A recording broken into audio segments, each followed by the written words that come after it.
Salut, c'est Laurent de Brainme, j'espère que tu vas bien. Aujourd'hui, on va parler de comment faire survivre ton activité après le confinement.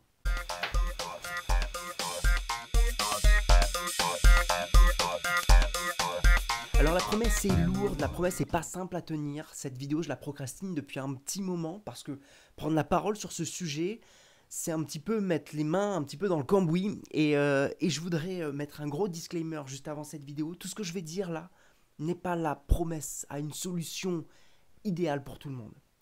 Je vais vous donner des éléments de réponse, je vais vous donner peut-être de l'aide, je vais vous donner mon approche des choses. À vous d'en prendre les bonnes opinions, à vous de faire votre chemin dans ce que je vous donne. Si ça résonne chez vous, tant mieux. Si ça résonne pas, passez votre chemin tout simplement. Ok ? Je vais vous donner certains éléments, je vais vous parler un petit peu de comment moi je réagis à cette situation. Elle n'est pas simple, elle touche beaucoup de monde comme vous le savez. J'ai pas besoin d'en remettre une couche, les médias sont là pour le faire. Mais je vais vous donner quelques éléments qui vont vous permettre d'aborder les choses différemment et de poser les bonnes actions, en tout cas celles qui me semblent être les bonnes jusqu'ici. Tu le sais, je suis cofondateur d'une agence de communication qui est une entreprise en dur, d'accord ? On a un local qu'il a fallu qu'on ferme jusqu'ici, donc on travaille en télétravail, ça ne pose pas de problème. Malgré tout, comme tu le sais, la clientèle qu'on a et tous les clients qu'on a ont une certaine baisse de commandes, une baisse de chiffre d'affaires de leur côté qui se répercute de notre côté. Dans les médias, on n'a pas cette baisse tout de suite maintenant. Mais ce qu'on sème maintenant, c'est ce qu'on va récolter dans les prochains mois. Et ce sur quoi on travaille aujourd'hui, c'est ce qu'on a semé les mois d'avant.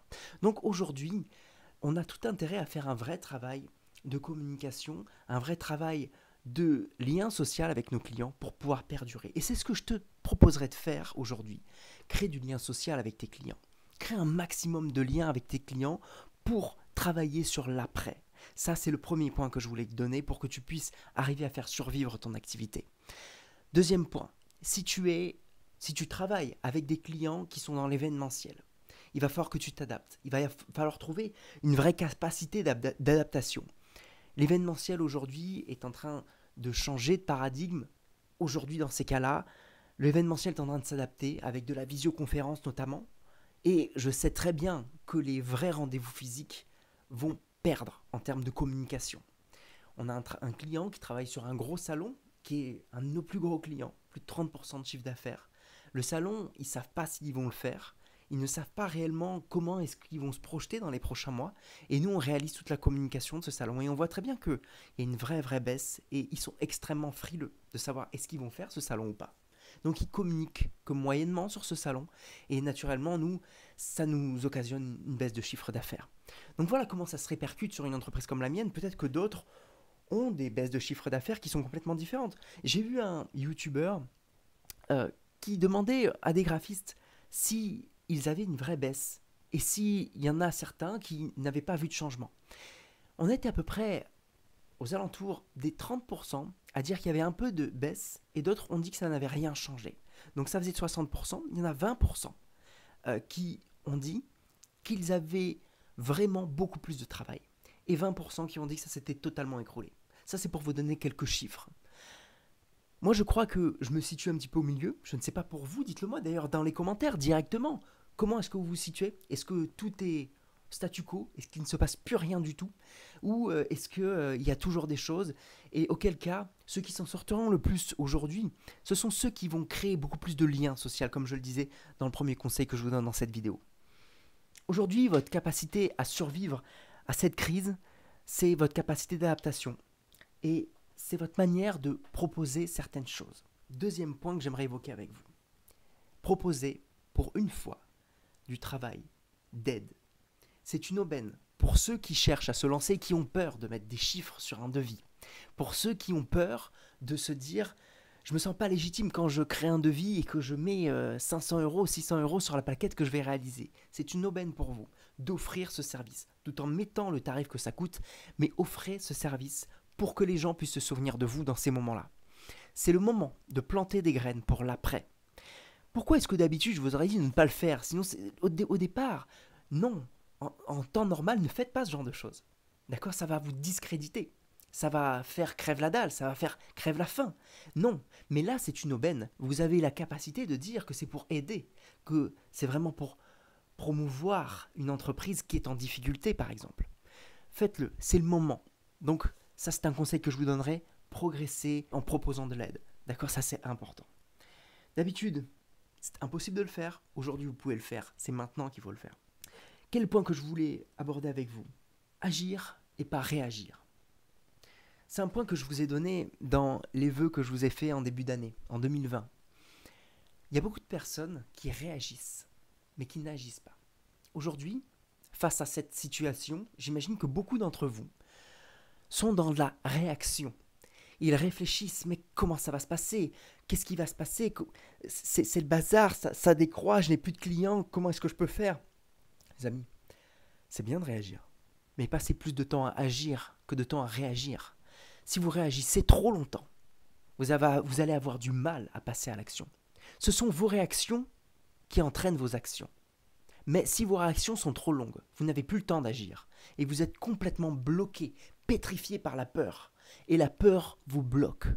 Donc ne laissez pas la peur vous envahir, laissez plutôt ça de peur vous envahir pour juste vous propulser à une prochaine action. Ok? Plutôt que de réfléchir quoi faire, prenez tout de suite votre système d'emailing, prenez tout de suite vos emails de vos clients et envoyez un email et dites-leur de quoi avez-vous besoin. Je propose de vous aider, je propose d'aider les 10 premières personnes qui me répondent. Je suis là pour vous aider, je suis là pour vous proposer mes services gratuitement. C'est comme ça que vous allez lancer un élan de solidarité et que vos clients vont se souvenir de vous. Voilà le conseil que je vous donnerai pour ceux qui n'osent pas. De toute façon, si vous n'avez pas de clients, ça ne sert à rien. Ça ne sert à rien de rester et de vous morfondre en vous disant non, je ne vendrai pas mon savoir-faire à 0 €. Ok, faites-le, parlez d'offrir. Ne donnez pas les choses gratuitement, mais offrez-les avec un montant. Dites-leur tout simplement que vous pouvez faire des choses pour elles. Que d'habitude ça coûte tant, mais que dans ce contexte-là, vous êtes prêt à les aider. Que vous n'êtes pas dans le corps médical, vous ne pouvez pas aider les infirmières. Par contre, vous pouvez potentiellement aider les entrepreneurs à progresser dans leur communication parce que vous avez un savoir-faire et vous êtes bon là-dedans. Ne vous sous-estimez pas. Votre savoir-faire de designer graphique est extrêmement important dans ces moments de crise. Donc aidez vos clients, aidez-les. Ceux qui vous ont passé commande il y a peu de temps, et ceux qui vous ont passé commande il y a très longtemps, et ceux qui potentiellement allaient vous passer commande, ceux qui ont peut-être des devis qui sont sur le feu, qui n'ont pas passé commande, rappelez-les cela et proposez-leur de l'aide. C'est le moment ou jamais. Et ils se souviendront de vous au bon moment si ça a marché pour eux. Gardez bien ça en tête. Une approche pour communiquer. Et c'est le dernier conseil que je vous donnerai dans cette vidéo. Il y a 2 approches pour communiquer dans ce moment de confinement, dans ce moment de crise. La première, c'est de communiquer sur la performance. Ça, c'est ce que tout le monde fait, c'est-à-dire faites progresser votre entreprise, devenez meilleur, on va vous créer une super image de marque qui va vous permettre de progresser, d'avoir une image moderne, etc. Ok, cette approche-là, actuellement, elle est à bannir. Elle est à bannir parce que aujourd'hui, l'état d'esprit des personnes, l'état d'esprit des entrepreneurs, l'état d'esprit de tout le monde est tout simplement un état d'esprit qui vise à garder au chaud ce qu'ils ont déjà. Il faut plutôt avoir une communication protectrice qui vise à exprimer que vous êtes là pour faire en sorte de tenir le statu quo et pas d'aller dans la progression. La progression aujourd'hui, en marketing, en ce moment, elle est mal vue. On ne cherche pas à progresser, on cherche juste à tenir le statu quo. Si vous avez des emails à envoyer à vos clients, si vous avez des communications à passer à vos clients, communiquez sur une dimension humaine et communiquez sur une dimension d'entraide. Et 3e point, une communication de sécurité. D'accord? Pour garder ce fameux statu quo. Ok? Voilà pour ce 3e conseil que je vous donne dans cette vidéo. Dernier point de cette vidéo, humanisez votre discours. C'est le moment de vous montrer en slip. Pourquoi est-ce que je vous dis ça? On est nombreux designers à travailler très souvent de chez nous. Et on a ce syndrome de l'imposteur ou ce syndrome de la mauvaise image du designer qui travaille de chez lui, qui n'a pas de structure et qui finalement semblerait être un petit peu frêle face à ces grosses structures pour lesquelles vous avez envie de travailler. Et aujourd'hui, tout le monde est au même statut. Tout le monde est derrière son ordinateur, tout le monde travaille de chez soi, avec son enfant qui braille derrière, avec peut-être sa chambre à coucher derrière, peut-être tout simplement sa cuisine, son salon, son environnement personnel.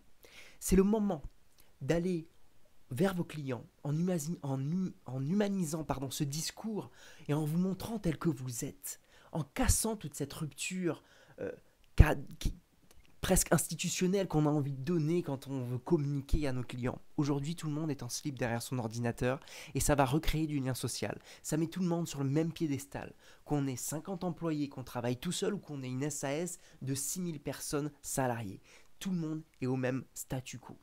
Aujourd'hui, vous avez cette opportunité de pouvoir communiquer de la même manière quand vous êtes un freelance qu'un grand PDG d'une entreprise de 600 salariés.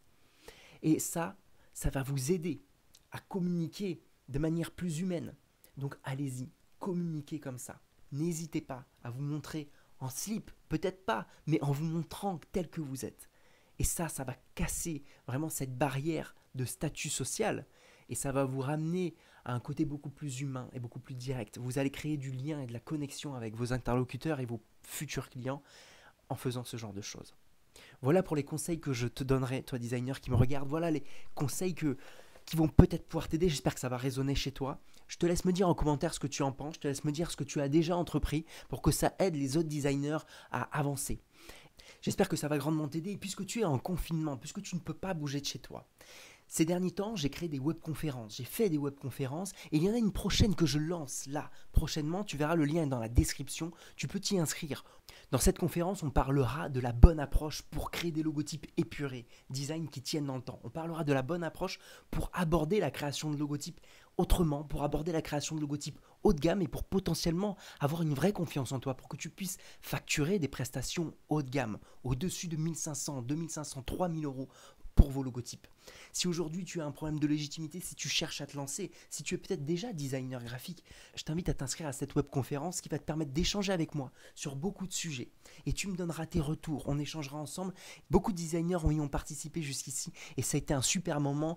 Moi je te dis à très vite dans cette webconférence, clique sur le bouton qui est juste directement dans la description pour t'y inscrire. Je te dis à très vite. Et comme d'habitude, pense design et prends soin de toi et de tes proches. Salut.